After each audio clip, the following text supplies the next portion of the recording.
thyroid. I'm going to tell you why, okay? Because thyroid is very personal to me. I think I shared with you, Marjorie, the story about my daughter, okay? So our oldest daughter, over 20 years ago now, started having some health challenges.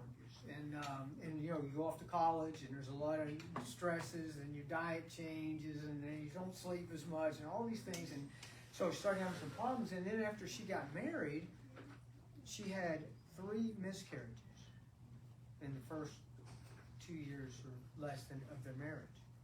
And so I said, something's wrong, you know, right? So we started doing some testing, Johnny, and we start finding out what it is. And guess what? I find out she has a condition called Hashimoto's. Hashimoto's is an autoimmune thyroid condition. So we began to do functional medicine with her and functional neurology and began to rehabilitate her immune system and her nervous system, and her thyroid problem cleared up. And now I've got 5 grandkids as proof of that, okay? So we never had that problem again. Once we identified the problem and then began to take the right action, everything changed.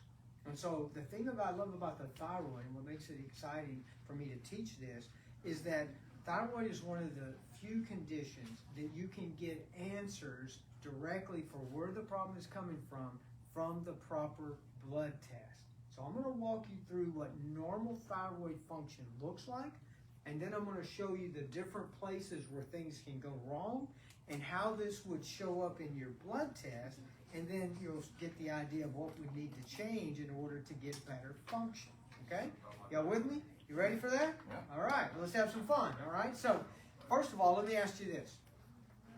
Perfect timing. Front row. All right, front row. See, that's what happens when you get here late. You get stuck on the front row, all right? Let me ask you a question. Some of y'all won't even know what I'm talking about, but how many people can play this right now?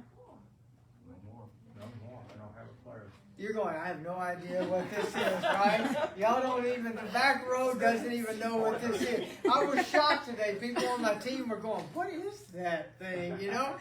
This was the top technology in the 70s for playing music. But nobody can play this today, right? Now, what's the top thing for playing music today, right? We all got it here on our phone. Hey, give this back to my wife, by the way, okay? I told you I'd give that back. But my point is here's the problem. In conventional healthcare today, the same technology, the same treatment that they were doing in the 70s for thyroid, they're still doing in 2025.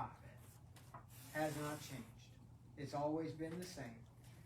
Give you the hormone or don't give you the hormone, that's the only option. So we got to find a better way. Don't y'all agree? So we're going to find a better way tonight. So, by the way, don't run off with my Gold Rush 79, okay? Start playing that on your way home tonight. Somebody gave me that, but here we go. Let's take a look at what normal thyroid function looks like. Number one, normal thyroid function, along with all other normal function, begins in the brain. Okay, so the hypothalamic area of your brain is what controls hormones. So it's getting information from your body, and it determines whether you need more thyroid hormone or whether you need less. This is not decided at the thyroid level. This is at the brain level. So the brain releases a hormone to turn on the pituitary gland, which is also in your brain, to secrete an enzyme called TSH. You probably heard of that, right? Because this is really, most commonly, the only thing that medical doctors look at is the levels of TSH. Make all their clinical decisions based on that little bit of information, which you're going to see how small it is when we start working through this.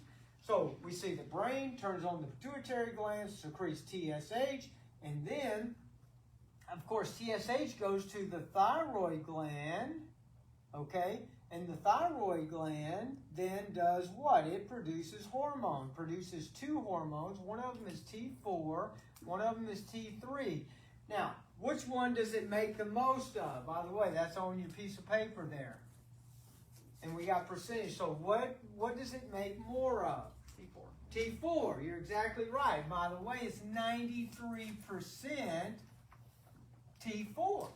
So that leaves, obviously, 7% for T3. Now, here's the question. Which one of these is the active form? T3. You're exactly right, young man. So if T3 is the active form, and we got 93% is in the inactive form that we can't use yet, we're in trouble. What are we going to do about that? We're going to convert it. We're going to convert it from T4 to T3. But both T3 and T4, in order to do anything, first have to be transported through the blood on a protein called thyroid binding globulin, TBG.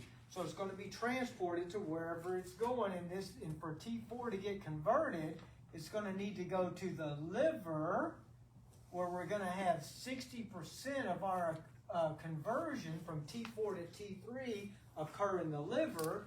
And it's also going to go to the gut, where we're going to get another 20% of conversion. And if my math is right, that leaves us about 20% that goes into something called reverse T3, which is inactive. It's not used. Okay? So now, after this is converted to T3, what has to happen? It has to get back in the bloodstream. It has to get back on TBG. And it has to go to the cell. And not just to the cell, but it has to get into the nucleus of the cell.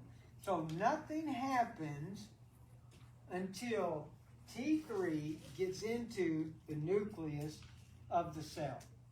Until that happens, you don't turn on any metabolism, you don't get good function, because thyroid hormone is like the spark plug that turns the cell on.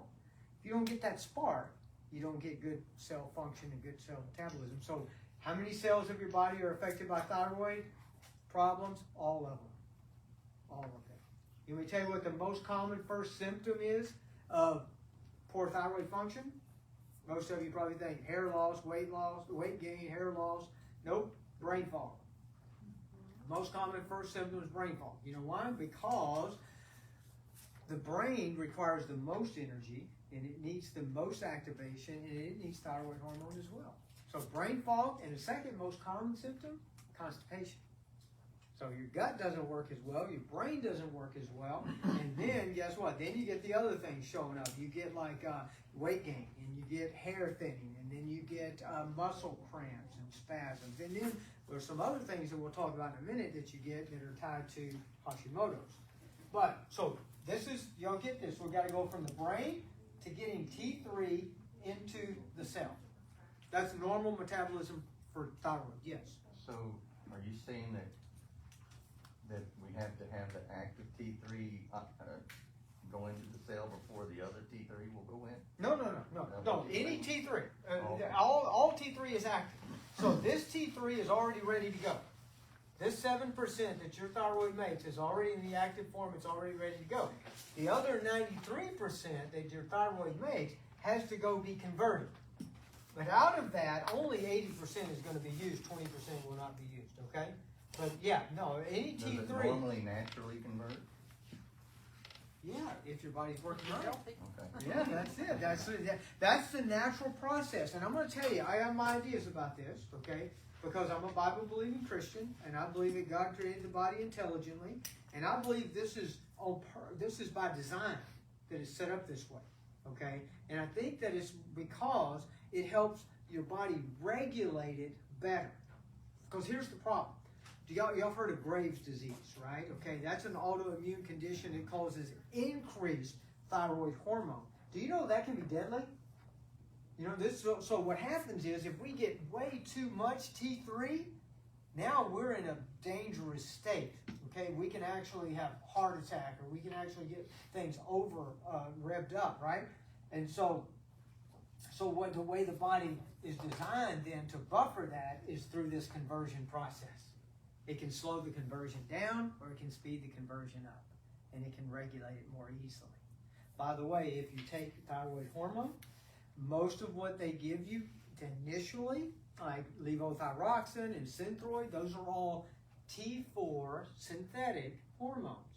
And that's the safer way to do it, because then the body can try to make the conversions more naturally. Sometimes when that's not working well, then they start giving you some T3, and that can be a little bit more tricky to try to regulate that, right? But this is normal thyroid metabolism. Now, I want to put that up there because now where could it possibly go wrong? Now let's look at this together and let's figure out where problems could occur. All right, y'all still with me? All right, so number one place is, guess what? Brain. So in other words, if your hypothalamic part of your brain is not firing too well and it doesn't turn on your pituitary gland, you don't get thyroid hormone made, okay? Or, also in the brain, you can have the pituitary gland that is not producing TSH, okay? And so if that were happening, which way would your TSH go? Up or down? If your brain is not turning it on, if your pituitary gland is not making it, it goes down. Yeah. So guess what? In normal hypothyroid cases, TSH goes up. Okay. So now follow me. Okay. So we got one problem here in the brain, and one in the pituitary gland, and then we can have a problem in the thyroid. So we already got 3 different places we could have a problem at. Okay. And every one of these would have a different test. If it was in the brain or the pituitary gland, you'd have a decrease in TSH, okay? If the problem is in the thyroid, you'd have an increase in TSH. And what do you think would happen to T4? It would go down. Yeah, it'd go down, okay, most of the time, okay? So your brain would be saying, hey, give me more thyroid hormone, but the thyroid wouldn't be making it in that third example right there, okay? So that's 3 places it could go wrong. Where else could it go wrong? Well, what if we're getting good output and we're getting a good amount of T4, but our TBG, our thyroid binding globulin, is not normal? Now we're not transporting it normal. So what does a protein do to a hormone? It attaches to it and transports it to where it's going.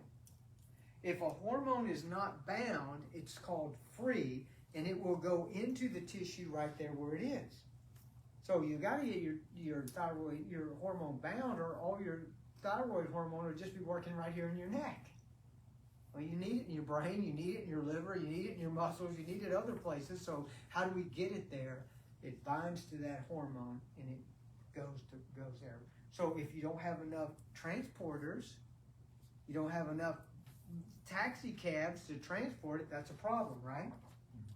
But what if it looks like New York City in your bloodstream and you got all these taxi cabs everywhere, and every time the T3 gets off of the TBG to go into the tissue, another taxi picks it up? Now you still don't have good thyroid function. So if TBG goes high or low, it's still a problem. All right, how do you know if it's that? You look at a marker which is never ran in conventional medicine called T3 uptake. This tells you how much of the T3 is getting taken up into the cell. Okay? So we look at, we say we need to see TSH, we need to see T4, we need to see T3, we need to see T3 uptake. These are the things that we already know that we need to test for in order to know where our function is. And by the way, what if we got good TBG, but now we got a problem in our liver? Like, let's say we got fatty liver. Our conversion now from T4 to T3 is diminished. Right? So now what would our labs look like? Well, our T4 would be normal, but our T3 would be decreased. Do you get me? When's the last time your doctor ran T3? It's not long. He doesn't do it. You know, because why? Because it doesn't matter, because it doesn't change his treatment. His treatment's always the same. Remember, his treatment's always the same. It's been the same for the last 40 years. 50 years, you know what I'm saying? Just the same thing. Give them a hormone. The type of hormone might change, but it's the same option. So you got 2 options. Either I give you the hormone or I don't. That's the only options. Yeah. But this is a lot more complex system. So what if the liver's fine, but your gut is leaking? You know, in your gut, you have to have 3 things there in order for this conversion to happen. You have to have probiotics, okay? You have to have sulfur, okay? And you have to have good HCl production. for this to happen. So you got to have a good digestive process in order for the conversion of T4 to T3 to happen in the gut. So if the gut's a problem, that's another time your T3 would be low. All right, and then there's one other place where things could go wrong.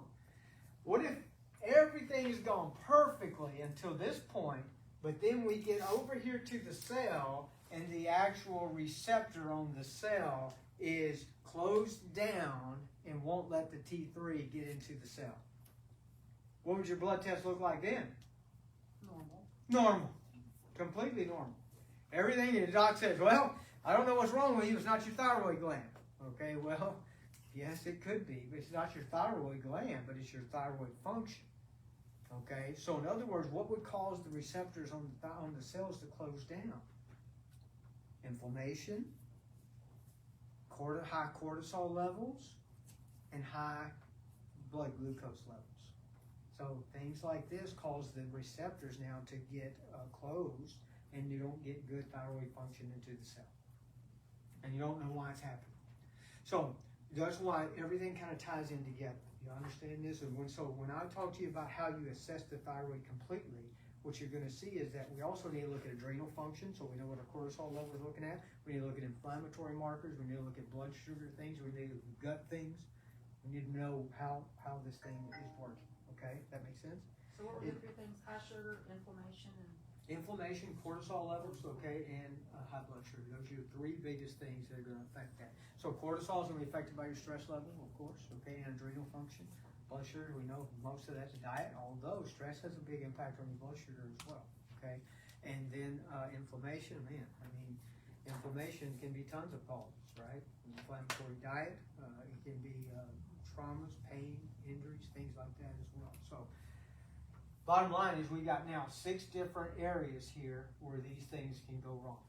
And I'm going to tell you that that doesn't touch, even with all this we just talked about, 80% to 90% of all thyroid problems in America are caused from something separate than this. And that's Hashimoto's. That is an autoimmune condition, okay? And it's an immune system problem, not a thyroid problem. But what happens is in Hashimoto's is there's an enzyme up here called TPO, okay, that is causing the conversion here the synthesis of thyroid hormone, where you're combining thyroxine with iodine, okay, and that enzyme can get attacked in an autoimmune condition. And so what happens in Hashimoto's is that most of the time you have all those low thyroid symptoms.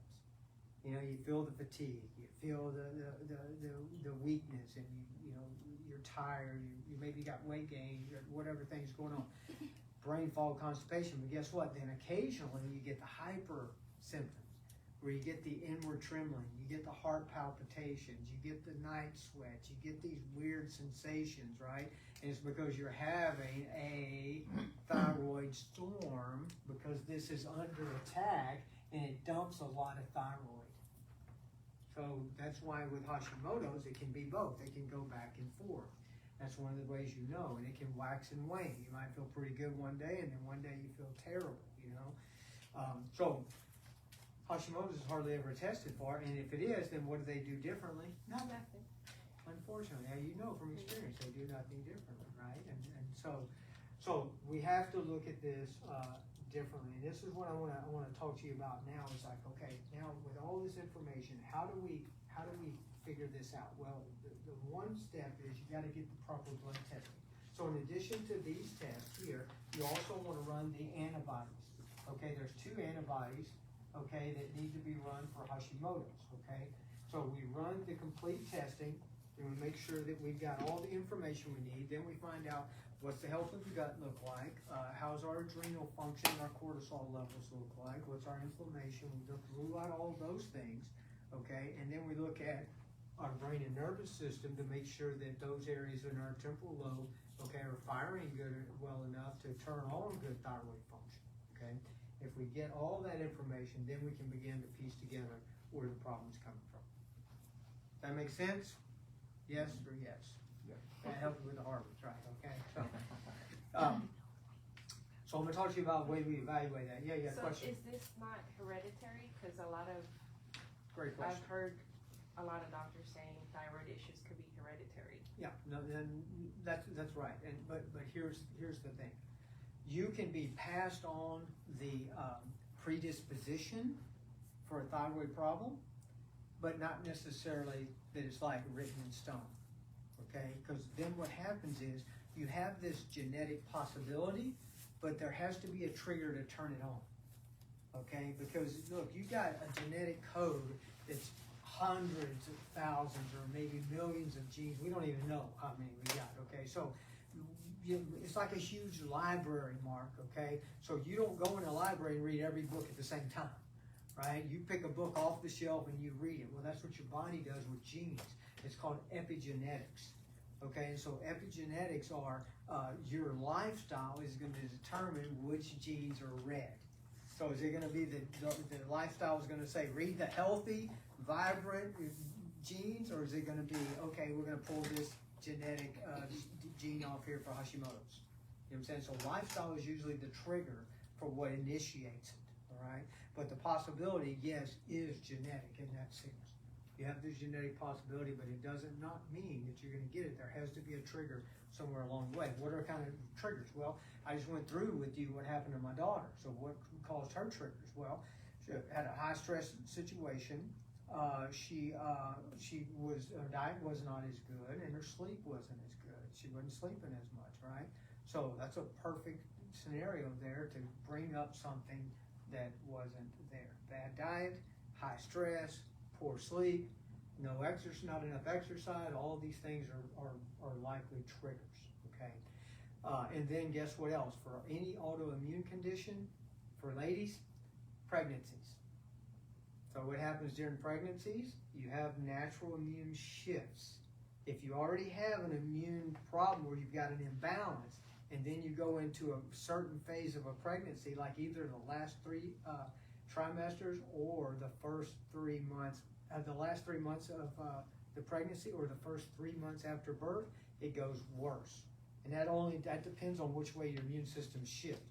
Because the other time you'll feel great. Like the last trimester, you may say, man, this is wonderful. I love being pregnant. And then you have the baby and you're like, oh, it's terrible, you know. And then for the next person, it may be the other way. It's like the last 3 months of the pregnancy, you're like, oh, I'm not going to make it. And then afterwards, you feel great. But it all depends on the way your immune system shifts. But pregnancies are a big deal. Matter of fact, I might have talked my daughter into another grandchild. I got 5 from my one that had Hashimoto's, that has Hashimoto's, but it got to where it was affecting her more and more with each pregnancy. And so it got to the point where she said, I think 5 is probably where I need to stop. And but that's a great question. Yeah, though there is a genetic link, but it's lifestyle related as far as what causes it to come to the surface. Okay, all right. So let's talk about what we do, how we help people with this situation. Okay, so the evaluation is what you need to be thinking about. Okay, I need to do the proper evaluation to know where my weaknesses are. So that involves a 2-day process in our office. Number one, the first day is that we go through, we just talk about, get the history, we do the neurologic exam, we find out where the most likely culprits are, we give you home tests to do at home, and assessments that help you to determine where the problems might be that we need to fix, and then we order the blood test. That happens on the first day. And then I get the blood test back, then we have the second visit, we go over your home test, we go over your assessment forms, go over your neurologic results, and we go over your blood test. At that point, then you say, okay, this, and this are what we need to fix. And we give you action steps and plan, which you do at that point, okay? That 2-day process for us in our office, concluding the blood work and everything, is normally, that's going to be $495, okay? When you take the time to come here and hear my seminar, I do that for my cost on the blood work, which is $95, okay? So if you want to get this thing checked out tonight, I can do 5 people a month. I only do 5 thyroid cases at a time because they take a lot of time, all right? But if we want to help you unwind this thing and figure it out, then I want you to just put your name on the form before you leave today. You pay the $95, we give you your home stuff to start working on, and then we get you scheduled for your evaluation, and we get your blood test ordered on that day that you come, okay? So look at that, decide what you wanna do. I hope that you'll take me up on this. If you have any concerns at all about that, or if you just wanna know, it's a great investment, a great opportunity, okay? Thank y'all for joining us on Facebook, by the way. I appreciate y'all watching. What questions do y'all have tonight for me as we close here? what's the relation with the adrenal?